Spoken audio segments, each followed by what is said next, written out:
Uh-oh. Can you host turn on my sharing? Sure. Remember where that is. No, not there.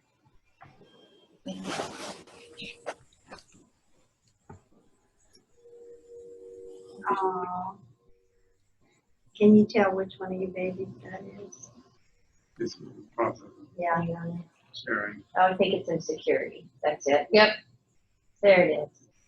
Try it now. Got it. Triggering now. All right. Let's see if we go. There we go. As full screen as I can go. So we got the sequel to First Kings called Second Kings. Very creative titling.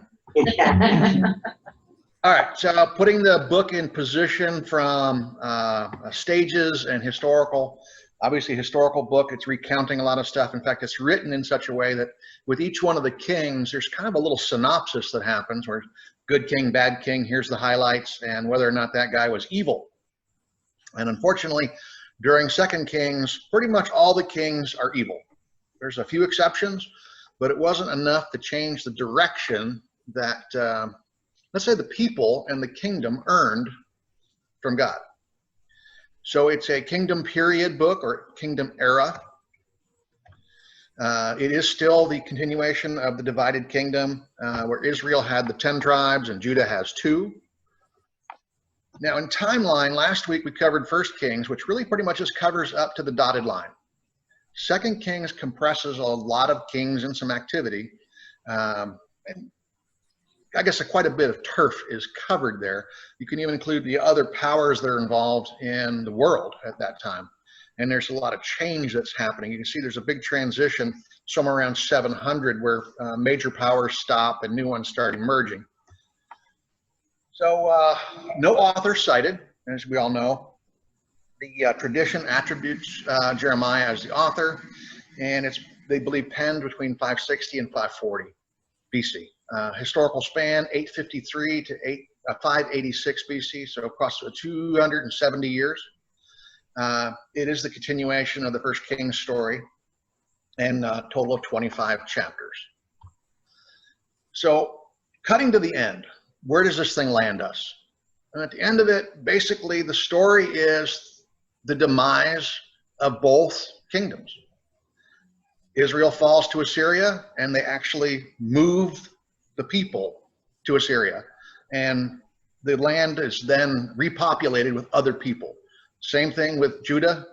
They moved to Babylon. And the why. Israel is led during this period of time by pretty much all bad kings. The entire, well, they're only there for 140 of the years of the span of this book. And while Judah goes for the full span, they had a few good ones, and we'll kind of review that in a little bit. The moral that I take away from this is a few good rulers and God's prophets cannot make up for other deficiencies of leadership and how it led the people away from God. So there's kind of what I told you so that's built into this. Anybody want to read 1 Samuel 8, 6 through 8 for us? Is that what you have on screen, or do we need to look at it? Yeah, it's on screen. But when they said, "Give us a king to lead us," this displeased Samuel. So he prayed to the Lord, and the Lord told him, "Listen to all that the people are saying to you. It is not you they have rejected, but they have rejected me as their king, as they have done from the day I brought them up out of Egypt until this day, forsaking me and serving other gods, so that they are doing to you. So they are doing to you." Yeah. So God's position, or Samuel thinks they're rebelling against him, and God says, no, they're really rebelling against me, and you just get more of that.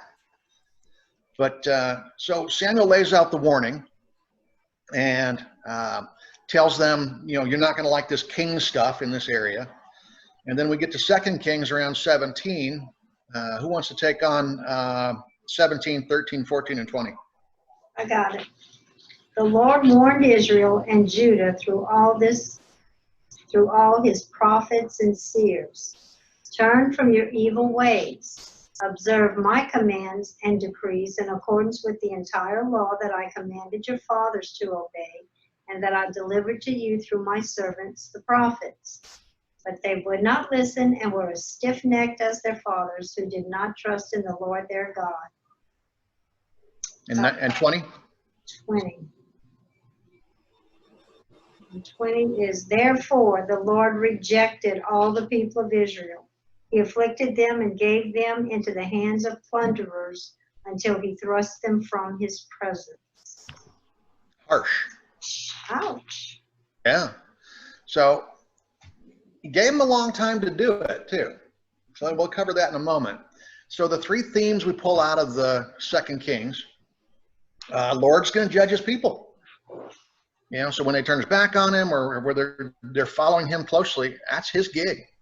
The second one is the prophets, when they're real prophets, they're revealing God's truth and represent him, so much so that in the prior reference to Samuel, Samuel was treated in God's eyes the way his people were treating God. Mm-hmm. Third one, the Lord is faithful. Now there's a part of it we haven't touched on yet, and there's a part of this story that unfolds in Judah. The line of David is involved in this.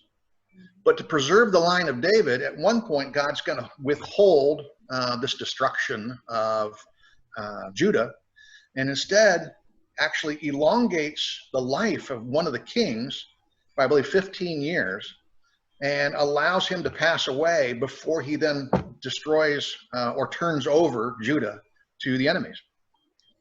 But he's faithful because he told David that your house will last for all generations. And that's one of the ways he made that happen, is it wasn't through the kingdom so much, but the lineage. In the end, throughout 2 Kings, the prophets continue to warn people about judgment. The northern kingdom of Israel eventually is destroyed by the Assyrians. And in 722, 136 later, the southern kingdom of Judah is destroyed by the Babylonians. Now, in the reference that Samuel brought forward, I'm sorry, not Samuel, it wasn't Samuel. How God said, my people have been rebelling against me since I brought them out of Egypt. That was in 1446. So we're 900 years later by the time he gets to do this. Wow. That's a long time to let his people flounder. It's a long time to give them chances to come back to him. There were a lot of opportunities afforded the people. It wasn't like they messed up and wham, he just hit them with the big stick. 900 years and a lot of kings and a lot of judges in between. It's true. Yeah, so it's not fast. And he gave plenty of opportunities, but by the time the decision was made, there was no changing it. So key passages are brought out of this. In 2 Kings 22, someone want to read 1a through 2? Josiah was 8 years old when he became king, and he reigned in Jerusalem 31 years.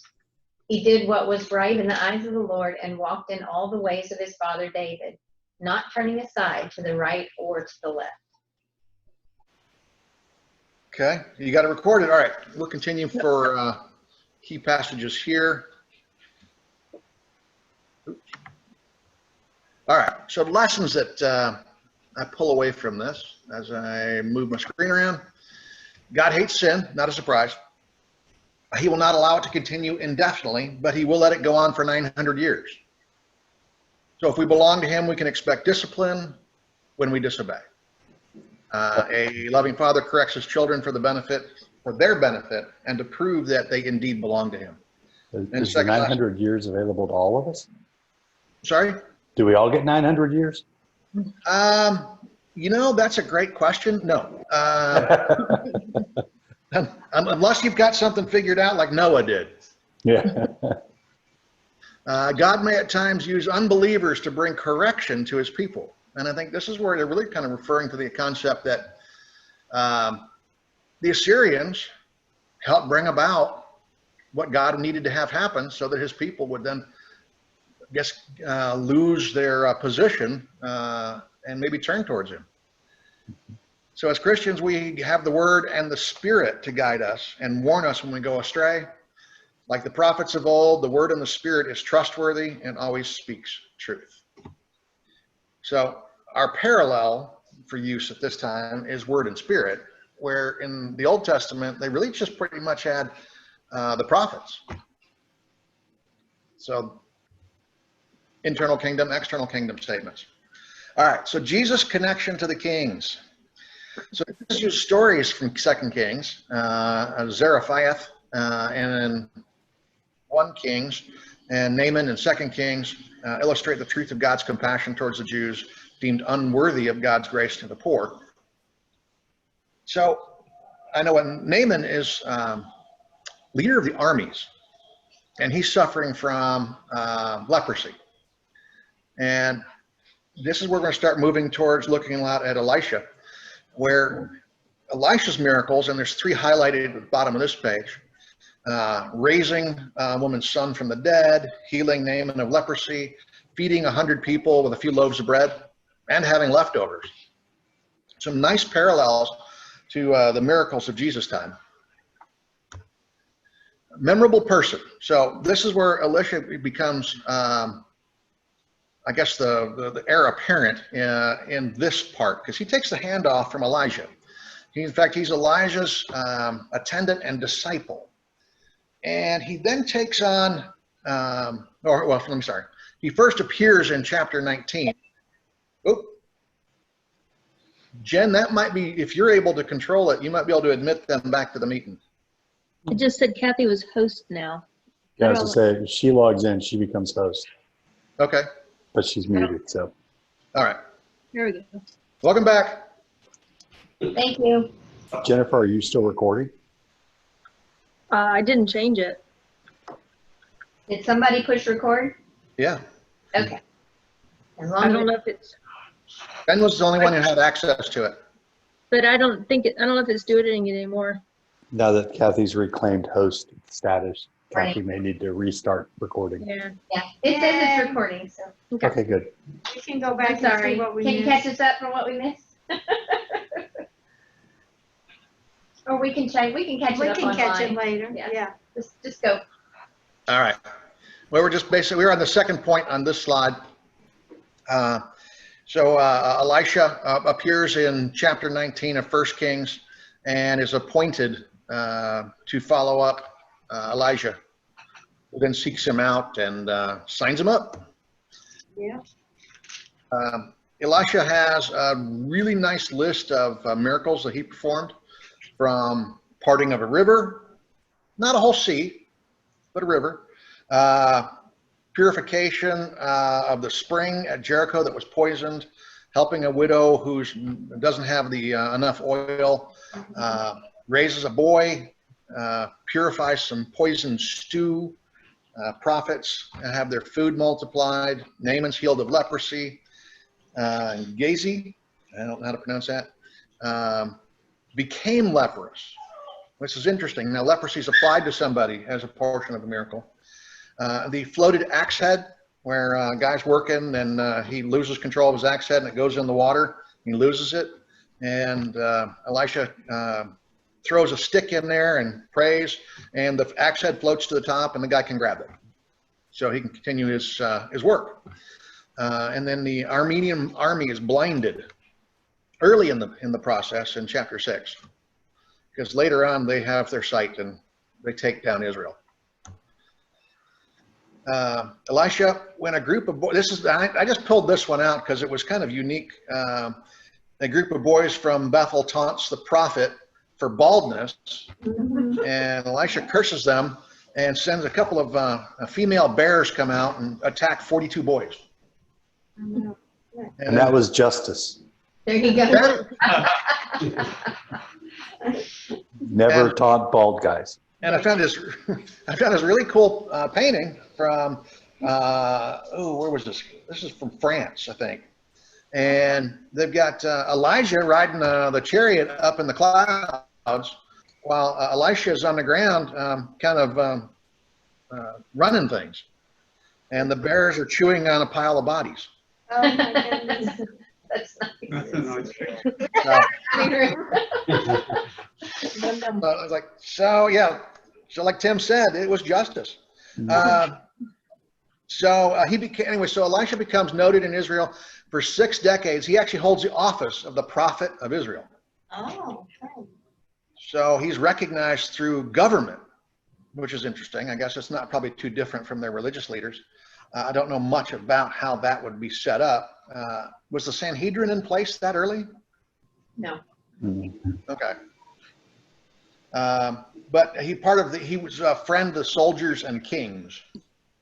All right. So now we're looking at the kings of the 2 different kingdoms. First, we'll cover Israel's kings. And there's just a real quick highlight here.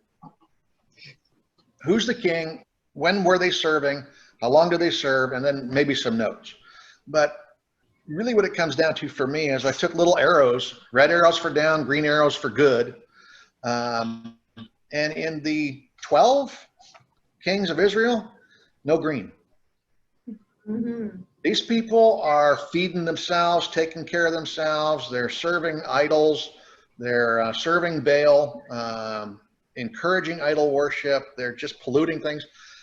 Just horrible, horrible stuff for influencing a nation. And these are the kings who were supposed to make them profitable and honorable, and they just let them into the hole.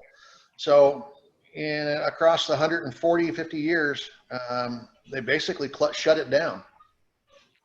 There was nothing redeemable in that list. And then in the second part of that, Judah's kings, there's a few more pages of these because they had a little bit more commentary. Lots of red. Again, we got guys who've been in office for 50 years.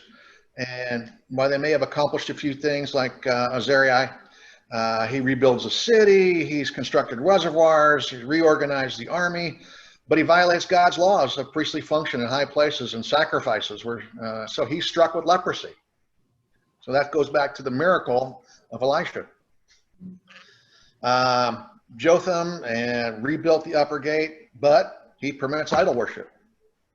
Just not really leading it now. So Hezekiah is a green. We got 3 greens in Judah. Devoted follower, purifies the temple, just on God's page, taking care of business. But other guys, no. Rebuilding pagan shrines, sacrificing his son. And actually several of the kings sacrificed their children to Baal. Josiah was another good one. Just horrible stuff. By the time we get to the end of the southern kingdom, we look at the score, and we got in Israel 12 kings, none good. In Judah, 16 kings, 3 good. Wow. So a few good rulers and God's prophets cannot stop the decline. But it did delay it a little bit. Did delay it a few years.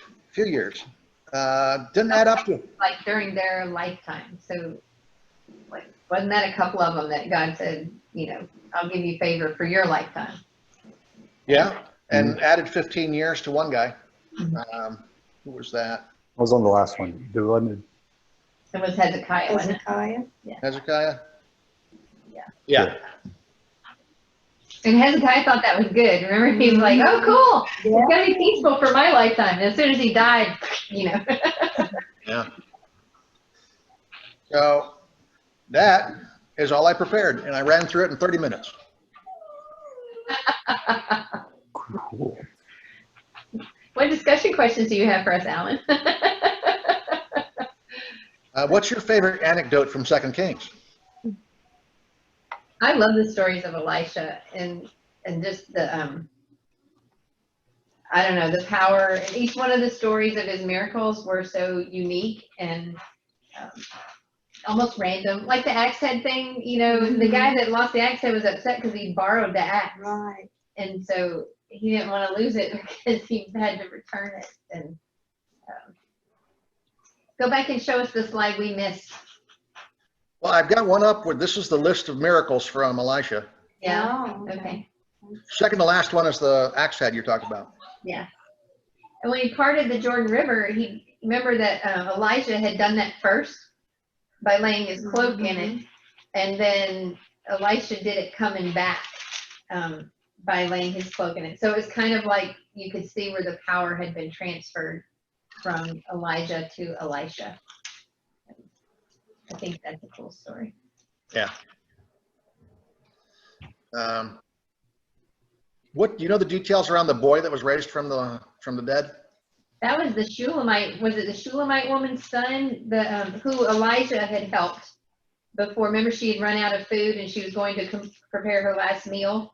And so Elijah had made the oil and the flour last to keep feeding them. And it was, I think, that same woman, wasn't it? It was. Well, Or was it the woman who gave him a place to stay? Was that a different woman? I don't know. Is the Shunammite's son restored to life? Yeah. So and then he sends like they sent for Elisha to come and spare him, and he sends his staff. So he sends it with one of his, like his assistant, and the guy lays the staff on the boy, and it didn't do anything. And you're like, well, that didn't work. So then Elisha had to come and lay his body on him, and then eventually the boy was restored to life. And actually, even before that, I think she couldn't have children. And he had told her that when he came back the next year, she would have a son, and she did. And then when he died, she's like, why'd you give me a kid if he's going to die? So it wasn't the same woman as the oil. It was it was the same woman who he had promised a child to, who was a wealthy woman who set up a room for him. Set up a room for him every time he Thank came you. by. Thank you. That makes more sense. Yeah. I also like the I'm sorry. I like all these stories. Yeah. The poison in the stew happened because a worker went and got some gourds because they were starving to death. They didn't know what it was. And he got the gourds and made soup out of it, and turned out those were poisonous.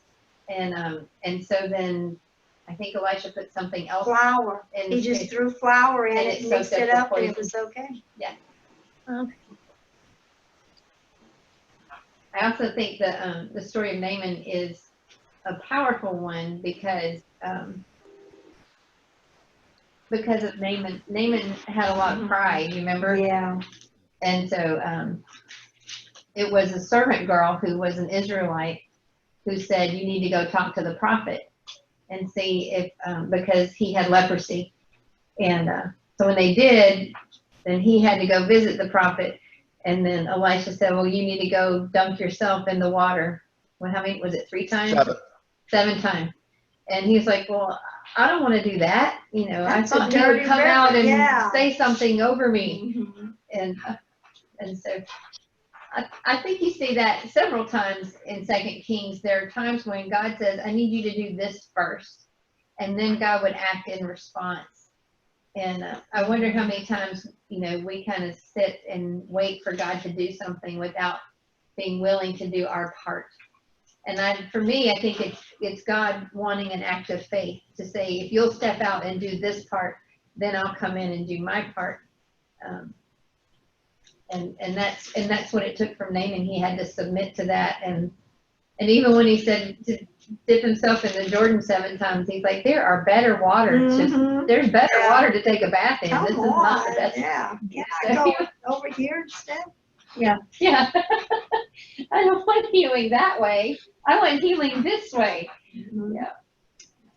I think the Naaman had to go back to the water 3 times. Isn't that the story?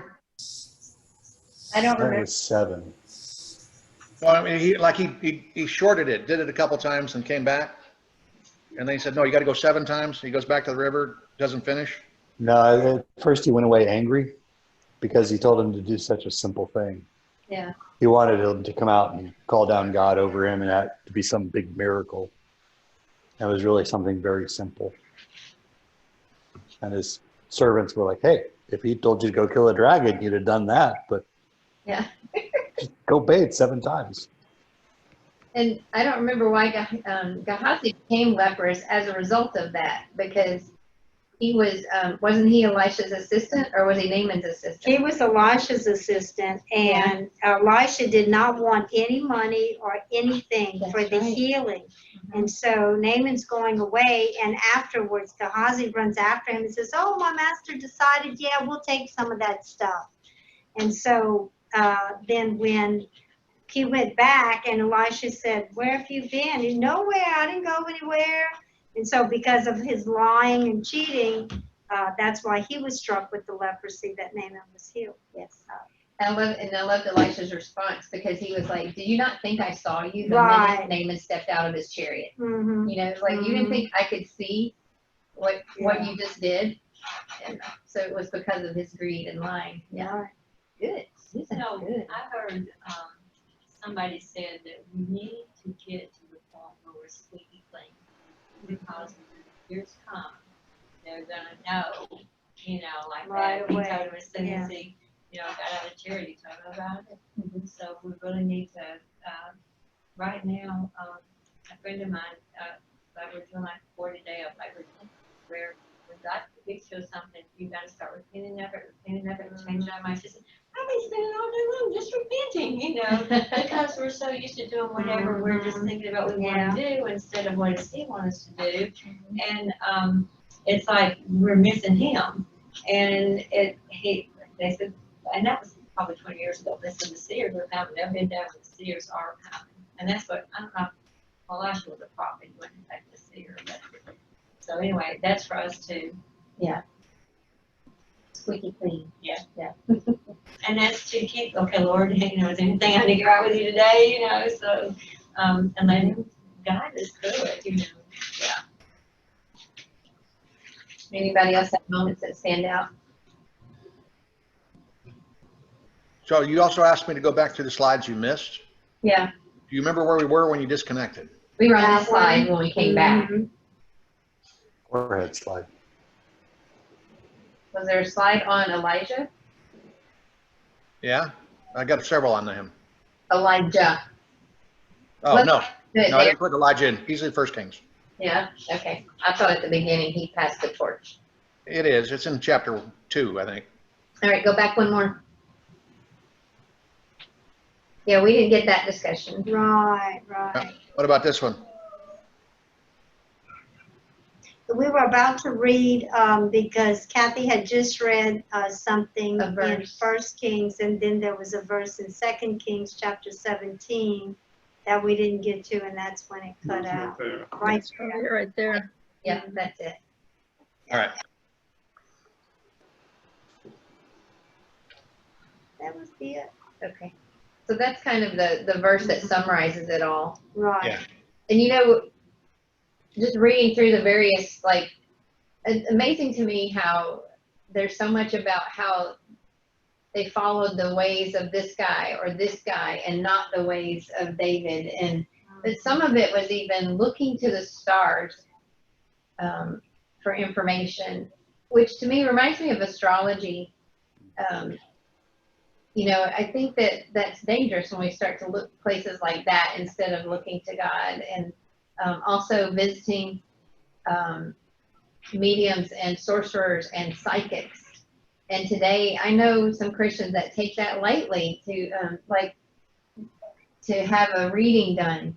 Let's just see what they say. And I think that's the slippery slope kind of stuff that Israel and Judah were involved in. That maybe it wasn't all I intend to go against God. It was, oh, this doesn't hurt and this is just fun and I'll just get a reading and see what they say. And I think for me, this was a reminder of how easy it is to get out of God's will without realizing it, and it's some of those things that seem harmless, but they're not harmless, especially if there's something we should be looking to God for instead, so we don't look to astrology to see what our future holds, or, we look to God to see what our future holds.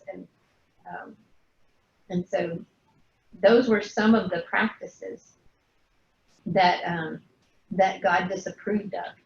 So it wasn't just, looking at Baal. I think too, like, what does that look like in our culture today? Because we don't have these things that we call gods, but I wonder if God looks at the things that take our passions and our interests. And I truly wonder, does he look at those things and say, that's your God, whether you call it a God or not? It seems so much clearer in Israel to say, well, that's Baal, and we know Baal is evil, and why would you bow down to Baal? But how many people will bow down to other identities or sexuality or, other vices that we participate in today as a culture. And I wonder if God sees those as gods for us. I think he does. I think it's much easier to recognize idols in others' cultures than in your own. Yeah. There's a story of a pastor one time, walking around India, where he's like, they've got this post with a little thing on it where they whack chickens to their local god, and he made a comment to someone about being from America, and they said, "Oh, I can't go there. There's so much idolatry." Wow. And he said, "Look, we build massive stadiums to sports teams, and every Sunday or Saturday or whatever, people go and worship at that altar." Yeah. It's like, he was sitting there thinking how idolatrous their culture was, and she just like, yeah, your culture is so idolatrous, it's just hard for me to stomach. Wow. It's so much easier to see it in others' cultures because you're in it. It's just, you don't think anything of it. That is interesting. So those things that we're passionate about, like you think about screaming for your football team or whatever, and what if we had that kind of passion for God? I have to say, that's why you hear my woo-hoos when you do, because if I'm going to go to a concert or something like that, even at a Christian concert, if I'm going to shout there, I'm going to shout wherever the Holy Spirit tells me to shout, So if it's in a church with 20 people and mine is the voice you hear, sorry. Yeah. Not really, because if that's the spirit, I'm not going to hold it back. Well, and how hard is it even for us to raise our hands in worship sometimes? But if we're at a sporting event, it's nothing. Nothing Raise to your go, hand. go. To me, that's something natural that comes out, that when you're excited about something, your arms go up, and right. And yet we feel more reserved when we're in a worship service. Like that would be hard to do. I wonder if part of it is that, that's all about him. And we're so, what about me? What about me? What about me? You know what I mean? Now that game, that's for me. My team's winning. But when you just give him honor and glory and, thanksgiving for all that he's done for us. And, and give him first place. Yeah. And know that we owe him our life, and give him so much thanks for that. And be grateful, for what he has. Well, and I think, even in the Old Testament too, what you see though is so much guidance coming from God. That miracle that you talked about, Alan, where he blinded the troops, right? Mm-hmm. Yeah. And that in that battle in particular, it was it the king of, I can't remember the king they were fighting. Was it the king of Aram or Syria? Syria. Yes, Syria. And he was almost making fun of their God. He was like, don't tell me that you're going to call on your God because he can't do anything for you. And look at all these other nations we've defeated, and they called on their gods too, and now they're our subjects. And I mean, he was flat out taunting him about God. And the king came back and said, the prophet, it was the prophet who came back and said, don't listen to what that king is saying, because God says, I am on your side and I will make it happen.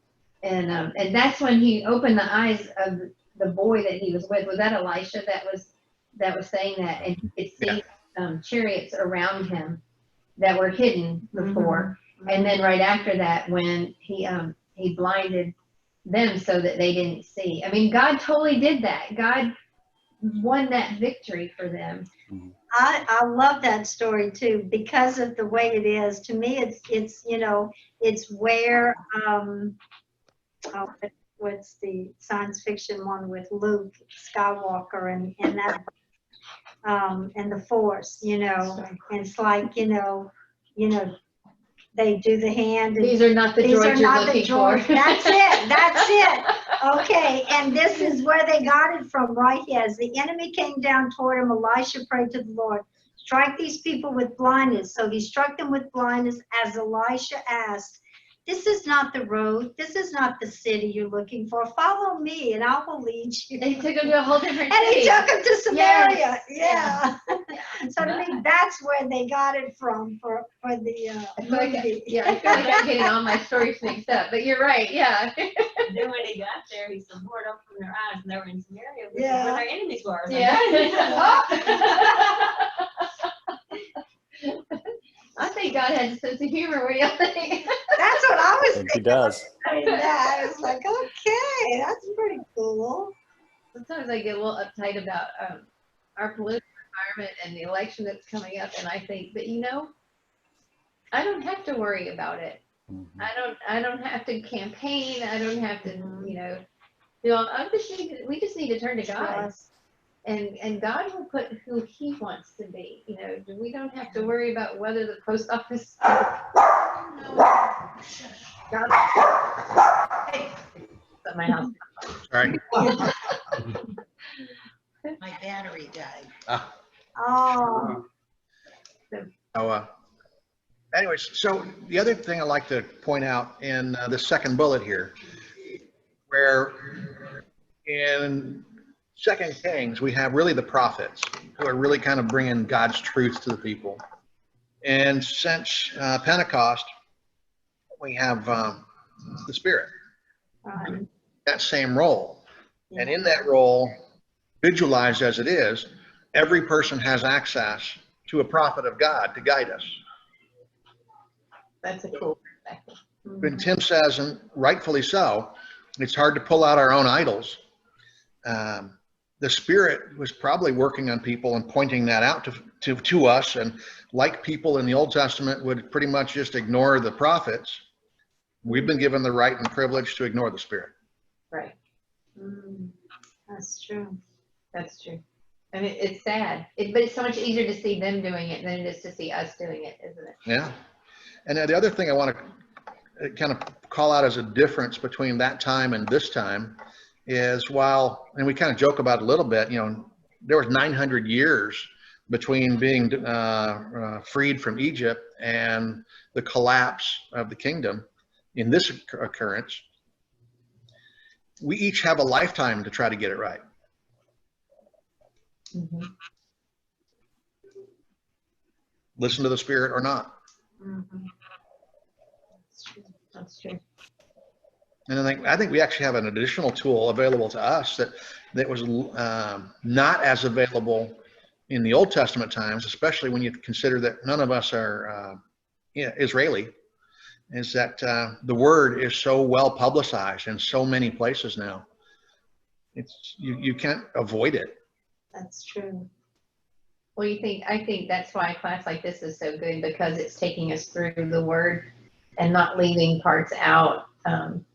But generally, American Christians especially are biblically illiterate. They don't know what's in the Bible, and they don't care enough to pick it up and read it. You read it enough times, it'll stick. Or parts of it will. And you hear people say, I don't like to read. Oh, well, okay then. All right then. Or I can't well, I'm sure understand God it. doesn't expect you to know Him because you don't take pleasure in reading. And I mean, really, you can have the Bible read to you if you just download the app and push go. And so if you don't like to read, you could at least listen. But the truth is, we don't want to hear the word, and we would rather be entertained and by other things very often. Idols. Yeah. Yeah. I was thinking about Josiah too, and I love the story of Josiah. He was 8. For the 8, and so, but when they found the scroll, Yeah. you remember what a shock it was. And the Yeah, high he's like, priest found "Where the was scroll, and he's that?" like, turns out this is in the temple, right? Yeah. And I can remember going to visit. You remember when I used to go visit churches, and we would kind of give them feedback on how to be more appropriate. And this one church I went to, the church was like falling apart, and it looked like the toilet hadn't been cleaned in 20 years. And the pastor was sitting at his desk, and he was like, well, I just sit here and hope somebody shows up and wants to talk about Jesus, Oh, wow. but when the Spirit leads, I'm ready. And when I left we left, and I told the person I was with, I said, I think the Holy Spirit said you need to clean the toilet. I don't know, do something. So what was that priest doing? He's sitting there in the temple doing what? And then he's like, oh, look, we found God's word. Right here it is, Right. And so how sad that it was there all along, and they didn't care enough to find it. And that, I think that was that's all on the priest. That would have been their responsibility.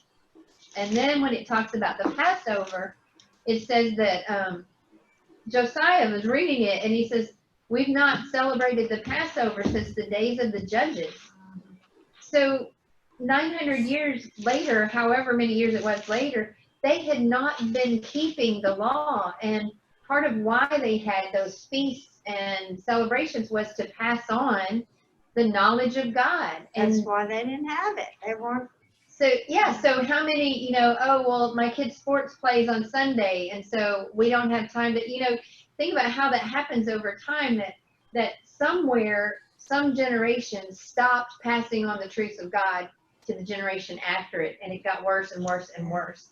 And that's where I feel like we're a lot like that in the U.S., that we're getting worse and worse and worse in our country, that because people didn't read their Bibles, and they didn't pass it on to their children, and they didn't make sure that church or teaching was a priority. Instead, they let other things slip in. And so that's my soapbox. And That's true. Yeah. But how does that make you feel? It makes me feel frustrated. Yeah. Well, the Jews are actually a pretty interesting group to study and to try to learn from. One of the, I guess, revelation, one of the things I realized lately, and I'd heard it before, is, they've been out of God's will for what they say God has told them to do since the year 70. So a major part of their practice involves the temple that was torn down in 70 AD. Right. And they still say they're supposed to be sacrificing. Wow. But none of them do, because the temple was torn down. And they're waiting for, air quotes, somebody to rebuild it. So they're 2,000 years outside God's will right now, because they're holding on to his old word and not his newer works. And that's kind of amazing, but they still consider themselves part of that kingdom. I would love to know somebody in that faith well enough to ask them questions about, why don't you sacrifice anymore? And why doesn't somebody rebuild the temple? And all of those things. The guys that I've known hasn't been serious enough practitioners to be able to answer any of those questions. Yeah, I agree. And they can't rebuild the temple. Well, It's an it's currently an Islamic mosque. So, Well, sidebar, there's a guy with a theory that says it's right next door to it. It's not actually underneath the dome. yeah, I've seen that. Yeah, I was like, really? So the temple's just about 300 yards over to the right. Maybe they just need to go back to a tabernacle. Yeah. Yeah. But the problem is, and in fact, that guy says that this is the solution that everybody loves. But the downside is you'd actually tear down the western wall to rebuild the temple. Right. And they're not going to do that. Not going to happen. Because you know what the western wall's there for? Is to lament the loss of the temple. yeah. That's why it's there. You can't tear down the wall. So, but if you rebuild the temple, you don't need the western wall. And people aren't convinced. Wow. Yeah. But that was sad too, to see the temple in 2 Kings, and you'll see where like a wall was torn down or parts of the temple were destroyed, and then the articles were carried off, and you see that desecration creeping in, just like sin creeped in to the people. Across 2 Kings, there was, I think, 12 occurrences where the temple was looted. And most of the time, it had something to do with the king who was in place at the time. Yeah. Yeah, and they went from like gold down to like brass. They just kept using cheaper and cheaper metals. Yeah. One of the Next pictures thing. I put up was the temple being torn apart, dismantled. Hmm. Where's that one? That one. Yeah. They just, with hammers, tearing it down. It's a good thing they didn't have plastic. They would have gotten down to that. Those days. They would have, yeah, If only they had a big 3D printer, right? exactly. Print some big gold-looking shields. So Tim, can you get gold filler? I haven't tried. You can get gold looking. Not the same. No. So did we cover the slides you missed? I think so. Well, we didn't really talk about how Jesus Jesus is, connects and that's my question always at the end of it. Where do you see Jesus in that, in this book? The I had a one, slide for that. I was saying there was a slide. There we go. Right there. That and then the summary that we took away, where the Word and the Holy Spirit has replaced the prophets and being the Word of God for us in right. our own lives as individuals. The main one that jumped out at me was, when they fed the 100 people, and they said, how can we, feed this many people? And Elisha said, the Lord told me, give it to the people and we'll have some left over. Yeah. And that was, pretty much exactly what happened when Jesus was here. So doesn't it make you wonder why the disciples, I mean, Yeah, as a disciple, when he was like sending out the fish and loaves, they probably forgot why aren't that they part. saying, this is just like what happened back then, They forgot. They didn't see it in their own day, Right. even though it was the same thing. I came away from this book really thankful too that God doesn't dwell in Israel. Everything was about the land and the people and the cities and the territories. And I'm just so thankful now that it's more about hearts and the people that He dwells within, and that it's a different kind of battle. And it's more of I think an internal war than external wars that are going on, but still the battles between spirituality, spirits, and principalities and all of that. Amen. Good discussion. Anybody else have any thoughts to add? What you thinking back there, Dan? Ford are in it. Violet was saying while we were hopelessly lost about how Josiah's mom made such a difference because she was faithful. And so even when he was 8 and came to power, he was still being parented at that point. And what a difference that makes. And I think it would be interesting to know what was it that made all of those kings so evil, and why is it that that you could go right from when you went from the Hezekiah, who was a good king, to Manasseh, who was evil, and what happened in just that one transition, or sometimes between a parent and a son. Yeah. What happened to get so far away? I guess it's just human nature. I'm going to say the lesson you have to take away from that is when God said you don't want this, He knows people can't handle this. Yeah. This isn't a job people can handle. That's why judges worked. Yeah. Because judges were relying on God and seeking His will, and that were kings. And you notice how many kings, like some of them, like God would say, go anoint this person as king. Mm-hmm. But more often than not, it was either somebody's son or warring powers that, so-and-so killed the king, and so he became the king. So that wasn't God choosing those kings. That was man playing it out. Yep. Cool. All right. You want to close this? Yeah, let me, I'm going to stop the recording and we'll do some prayer requests here.